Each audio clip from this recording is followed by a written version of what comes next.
रास्ते से जाती हो, तुम जिस रास्ते से जाती हो, मैं उस रास्ते का कदर खुलेआम करता हूँ। वहीं बैठकर सुबह से शाम करता हूँ। मैं मर जाऊंगा तो कफन ओढ़ा देना, मैं मर जाऊंगा तो कफन ओढ़ा देना। यही मैं तुमसे पैगाम करता हूँ, यही मैं तुमसे पैगाम करता हूँ। DJ Akhilesh, DJ Akhilesh Lohan, music by Rishi Raj RRT। कहाँ गईली प्यार हमर याद ना बतावता तारा, कहाँ गईली प्यार हमर याद ना बतावता तारा।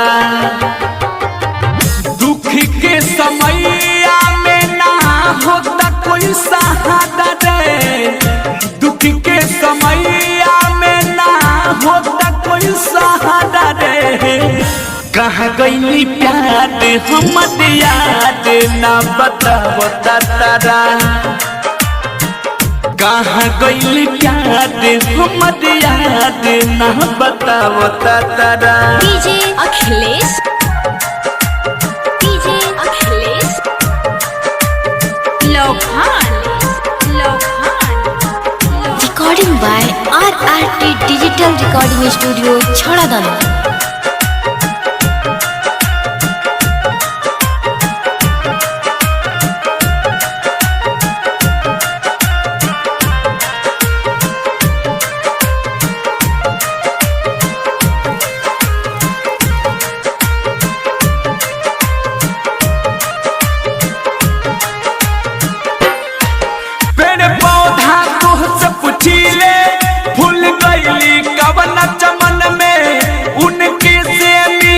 सास हमार खाली रुकल बा धड़कन में,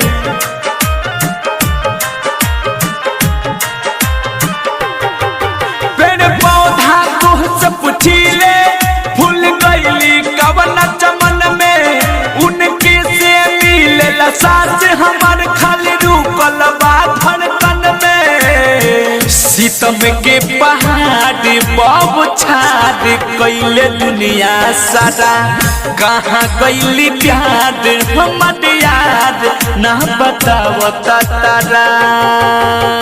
डीजे अखिलेश, डीजे अखिलेश लोहान,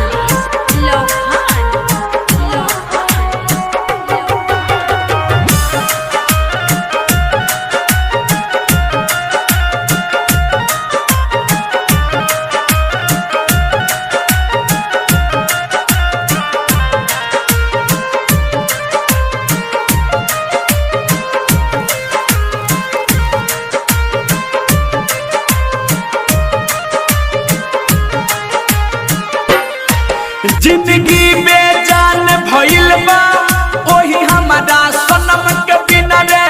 बन बन भटकता जाए दंद सबर दिन गिन गिन रे।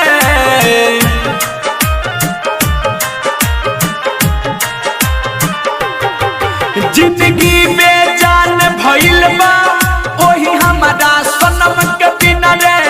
बन बन भटकता जाए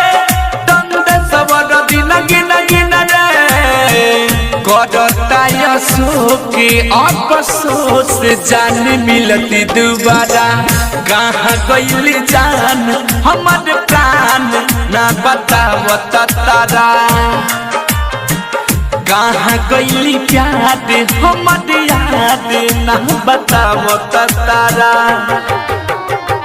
दुख के समैया में ना होता कोई सहारा रे, दुख के समैया में ना होता कोई सहारा रे। कहाँ गईली जान हमर प्राण ना बतावता तारा, कहाँ गईली जान हमर प्यार ना बतावता तारा। Recording by RRT digital recording studio छड़ादाना।